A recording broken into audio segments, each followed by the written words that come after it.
Hello everyone, my name is David. Today we are going to take a look at another horrible case with you. The hunger for money is something that can turn a person from a king to a pauper and a pauper to a king in mere moments. If someone works honestly and doesn't deceive others, they achieve great success in life. However, if someone starts harming others in their greed for more money, they eventually end up bankrupt at some point in life. Today's story is about a man who paid the ultimate price for deceiving some people. There are many people in this world with different hobbies. Some have a passion for owning luxury cars, some dream of traveling the world, and others enjoy exploring unique cuisines at different places. One such man named Datta Pooji lived in Pune, a city in Maharashtra, India, known as the Oxford of the East. Datta Pooji was passionate about wearing gold and wore as much of it as he possibly could. In an interview, he once said that he loved gold deeply, which is why he adorned himself with as much gold as he could manage. However, in 2012, Datta Pooji made headlines with an act that stunned everyone. That year, news broke that the owner of a chit fund company in Pune had commissioned a shirt made of gold, and that man was none other than Datta Pooji. The specialty of this shirt was its weight, around 3.5 kilograms, which is 7.7 pounds, and its price at the time approximately 15 million rupees, around $200,000. This remarkable shirt, which left the world in shock, was crafted by Pune's famous Ranka jewelers. To create this unique piece, the jewelers brought in 15 specialized artisans from West Bengal, who worked tirelessly for 16 hours a day to complete the shirt. The shirt was made by weaving nearly 14,000 small pieces of gold together, creating an extraordinary and eye-catching masterpiece. In addition to this, Datta Pooji had previously commissioned gold bracelets, thick gold chains, pendants, and a medallion. However, when Datta Pooji had the gold shirt made, it became the talk of the media, and he soon became famously known as Pune's Gold Man. From this point onward in the video, we will refer to Datta Pooji as the Gold Man. When the news of this gold shirt spread from national to international media, the Gold Man gained even more fame. This eventually led to his name being included in the Guinness Book of World Records. In fact, this shirt was recognized as the world's most expensive, earning it a place in the Guinness records. As I mentioned earlier, the Gold Man ran a chit fund company and also lent money on interest. This made him not only wealthy but also quite affluent, and he never hesitated to buy gold. However, when the Gold Man rose to fame in 2012, he also faced certain troubles. After all, thieves typically target wallets, rings, or cell phones, and the shirt worth 15 million rupees, around $200,000, was bound to catch the attention of criminals. The Gold Man was well aware of this risk, so he hired 20 bodyguards to ensure his safety. Once the Gold Man had the world's most expensive shirt made, many people began inviting him as the chief guest to their parties and functions. Within a short time, the Gold Man became as famous as a celebrity. Whenever he attended an event, he was always surrounded by at least 20 bodyguards on all sides to ensure no one laid hands on his golden shirt. However, hiring these bodyguards for his security significantly increased his expenses. The Gold Man would only wear the shirt for special occasions, while the rest of his gold accessories remained part of his daily attire. Now, as time passed, 4 years quickly went by, and the year 2016 had arrived. By this time, Goldman's chit fund collection company had grown significantly, and many people had invested their savings into it. Chit funds, however, are most popular in India as a traditional financial tool that combines savings and loans into one scheme. Before moving further, let me explain how chit funds actually work. Imagine a chit fund begins with a group of 20 people, and each member agrees to contribute a fixed amount, say 5,000 rupees every month for 20 months. The total amount collected in 1 month is known as the chit value. For instance, if every member contributes 5,000 rupees, the total amount collected from 20 members would be 100,000 rupees each month. Now, each month, one member of the chit fund can claim the total collected amount through bidding or a lottery. In a bidding system, members bid to take the chit at a discounted value. The member who bids the highest discount gets the amount. For example, if someone needs money urgently for a medical emergency in the first month, they could bid 90,000 rupees and take the funds. Although 2 or 3 others might also bid, the person needing it for an emergency offers the highest discount and takes the chit. Now, the remaining 10,000 rupees is distributed as dividends among the rest of the chit fund members. In a lottery system, a member is chosen randomly to receive the total collected amount without any discount. Regardless of whether a member has already received the chit amount, they must continue contributing the agreed amount each month until the term ends. You might wonder who manages all these funds and transactions. A chit fund is managed either by a specific company or, in the case of smaller chit funds, by a foreman. However, if a chit fund is not managed or regulated by trustworthy individuals or entities, it can lead to fraud. The biggest risk in chit funds is that someone might run away with all the money contributed by the members. However, many people in Pune placed their trust in Goldman and invested their money in his chit fund company, but it seems Goldman was unable to manage his finances properly, which led to his failure to return the money to some investors, even after the maturity of their chit funds. Meanwhile, Goldman continued to wear almost 2 to 3 kilograms of gold at all times, and even bought a shirt made of gold. When Goldman became famous, those who had invested in his chit funds grew increasingly frustrated. They argued that if Goldman didn't have money to pay back his investors, how could he afford to have a gold shirt worth 15 million rupees tailored? In addition, Goldman had a son named Shubham, who had many friends in Pune. Shubham used to party, go out, and spend time with his friends. Among his closest friends was Atul, who had essentially become a family friend of Shubham's household. The bond between Shubham and Atul was so strong that they never refused each other's requests. Atul was so trusted that he could visit Shubham's house anytime. As time went on, July 14, 2016 arrived. That morning, Shubham received a call from Atul. On the call, Atul said, "Do you know today is the birthday of one of our mutual friends? He's saying that since your father is a big celebrity in the city, his picture appears in the newspaper every day, and his name is in the Guinness Book of World Records. You should bring him to the birthday party. It would add a special charm to the celebration."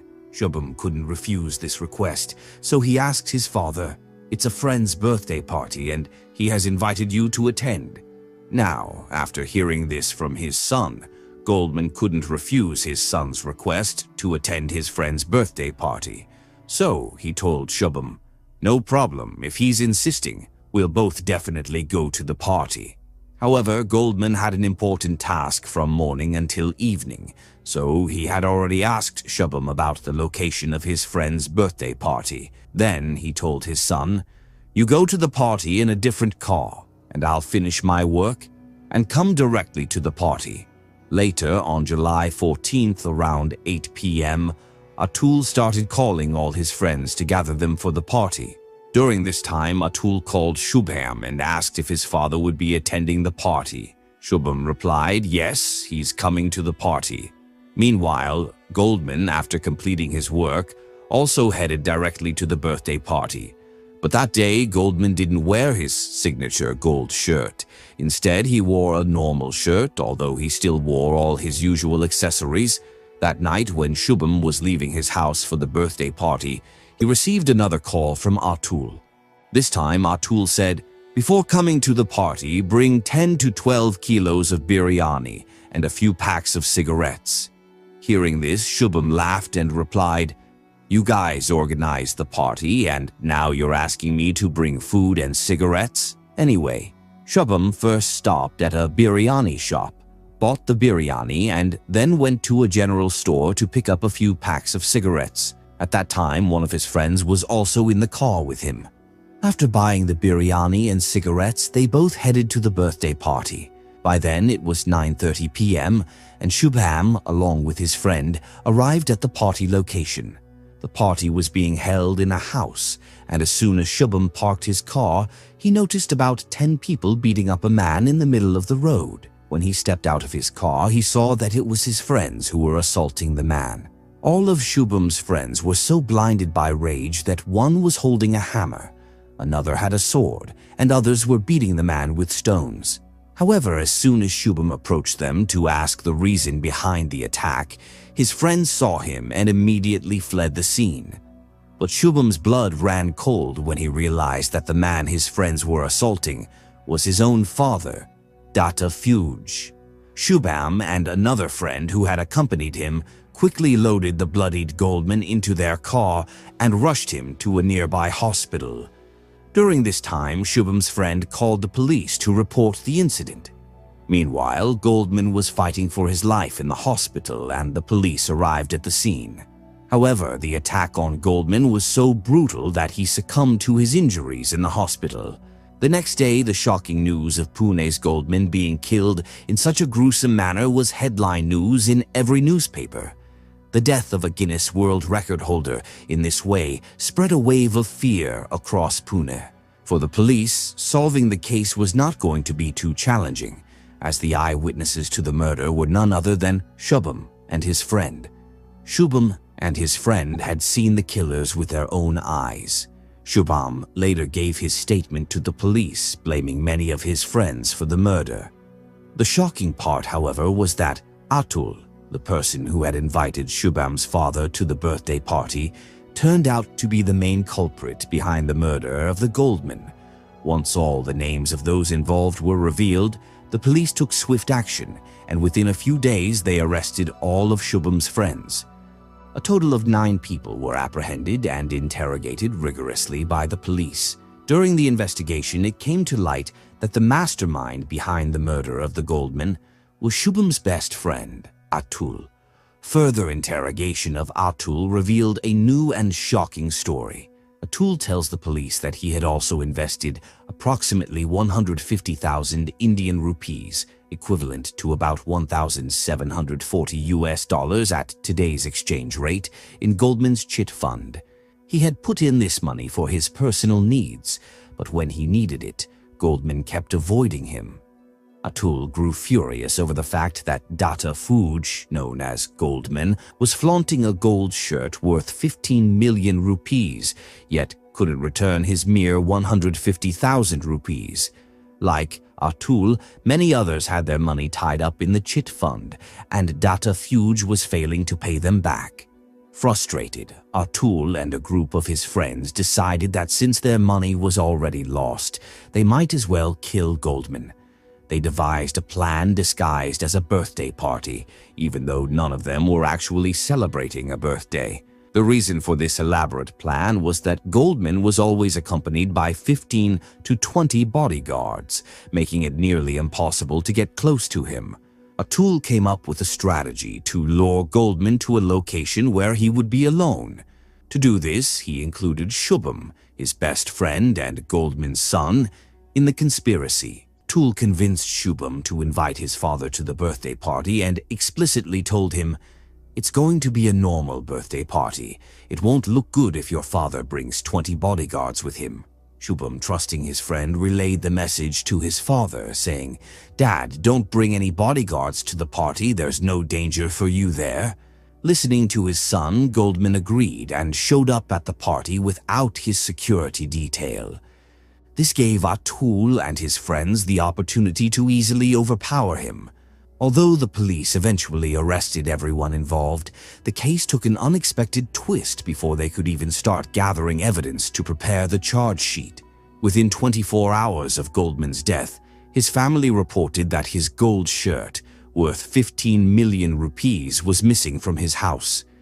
This added a new layer of complexity for both the police and Goldman's family. In reality, while Goldman's family was grappling with the shock of his death, no one knew what happened to his shirt worth 15 million rupees. On the other hand, the police faced a new challenge. Just 24 hours after Goldman's murder, his expensive shirt had disappeared. This prompted the police to investigate whether Atul or one of his associates had stolen the shirt. The police first questioned Goldman's family, but their statements kept changing. Initially, they told the police that Datta Pooj had the shirt made in 2012 by Pune's famous Ranka Jewelers. However, at the beginning of July, there was some issue with the shirt, so it was sent back to Ranka Jewelers for repairs. When the police followed up on this lead and visited Ranka Jewelers, they asked if the gold shirt had been returned to them for repairs. However, Ranka Jewelers denied this, stating that since the shirt was made in 2012, Datta Pooj had not brought it back even once over the past 4 years. The police then returned to Goldman's family, who this time claimed that he owed money to many people and didn't have the means to pay them back. They speculated that he might have pawned the gold shirt with a jeweler. After hearing this, the police questioned nearly all major jewelry shops in Pune, but found no leads. They even activated their informants to track down the 3.5-kilogram gold shirt, but this effort also yielded no results. To this day, in 2025, the police have no clue about the whereabouts of the shirt. Whether the family members were involved or if it was part of someone else's conspiracy remains unknown. The gold shirt's location remains a mystery. However, later the Pune police issued an appeal to the general public. The appeal urged people not to wear excessive amounts of gold in public and to avoid showing off their gold possessions. The police believed that such displays attract criminals and could pose a threat to one's safety. Although many of those who murdered Pune's goldman, Datta Pooj, were sentenced to life imprisonment, but some are still out on bail. Ultimately, the conclusion of this entire case is that while the killers of the goldman were caught, his 15 million rupee, 3.5-kilogram gold shirt has never been recovered to this day. So with that, the goldman Datta Pooj murder case comes to an end right here. If you appreciate our efforts, like and share this video. If you haven't subscribed, do so now. Thank you.